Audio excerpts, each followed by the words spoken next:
The Thief's Story. The Thief's Story has been written by Ruskin Bond, who is an Anglo-Indian author. He was awarded the Padma Shri in 1999 and Padma Bhushan in 2014. This is a story about an orphan young thief. He narrates the story of his reformation. The narrator was 15 years old and was an expert thief. He would take a false name every time he started working for someone, then steal and run away from them. He spotted Anil at a wrestling match and thought he was a perfect target as he looked simple, kind, and easygoing. So he walked up to him and tried to befriend him. He tried to flatter him by complimenting him and flashing his innocent smile. Hari said, "You look a bit of a wrestler yourself." Anil replied, "So do you." Hari, "Well, I do wrestle a bit." Anil asked, "What's your name?" Hari Singh. Hari told Anil that he wanted to work for him. Hari lied that he could cook.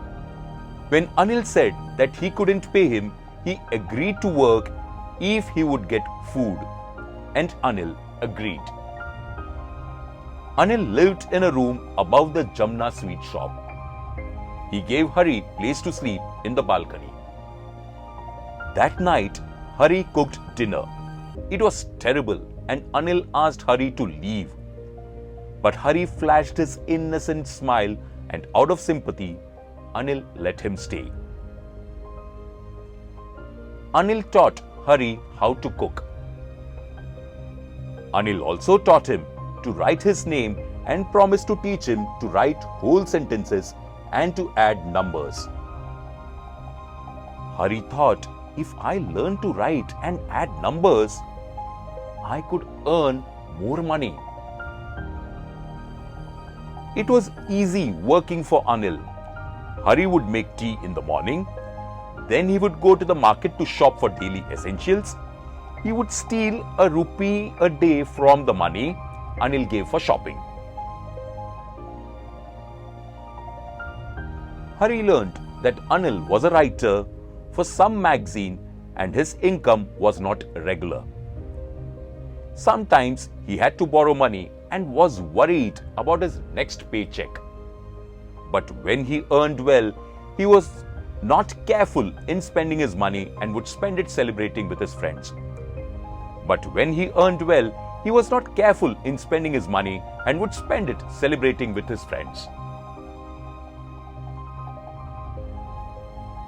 One day Hari noticed that Anil was tucking a bundle of notes below his mattress. He had just sold a book to a publisher and had earned a lot of money.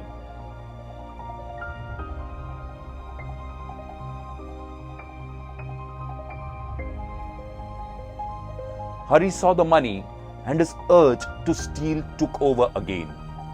However, Anil's trusting nature made it difficult for him to do it.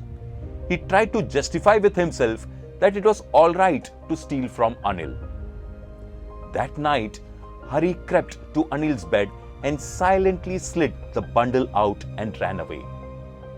He had calculated that it was perfect time to catch the Lucknow Express at 10:30 p.m.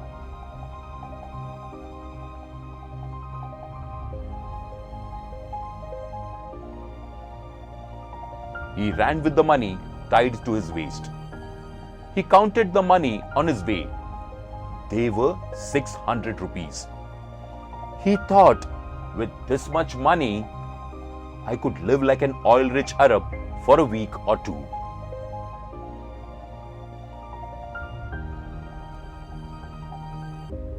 When he reached the platform at the station, the train was about to leave and he could have jumped on it. But he hesitated and missed the train. His conscience pricked him, and so he could not board the train.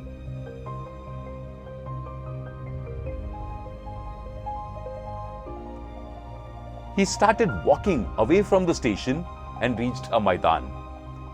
He started thinking about Anil's reaction and thought that he would be sad at the loss of trust and the loss of money. Soon it began to rain. He was now reflecting on his action and was feeling guilty about it. He took shelter under clock tower in the bazaar and started feeling guilty. He then remembered that he would not get to learn whole sentences.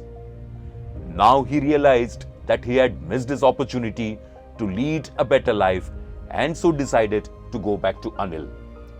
Hari thought, it is easy to steal, but to become a big, clever and respected man was something else.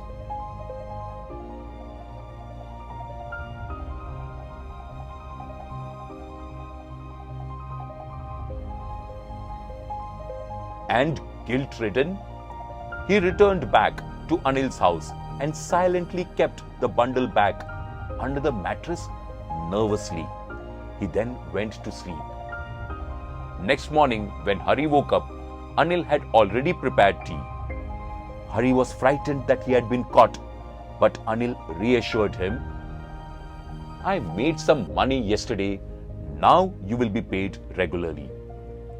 He was relieved, but when Hari took the note, he realized that it was still wet. Anil said, today we will start writing sentences. Hari understood that Anil knew but was not showing any sign of knowing. He had forgiven him. Thus we see how a young thief was reformed with love and trust rather than punishment. Perhaps if we deal with such wrongdoing with compassion and a humane approach, we would succeed in changing them and providing them a better life and place in the society.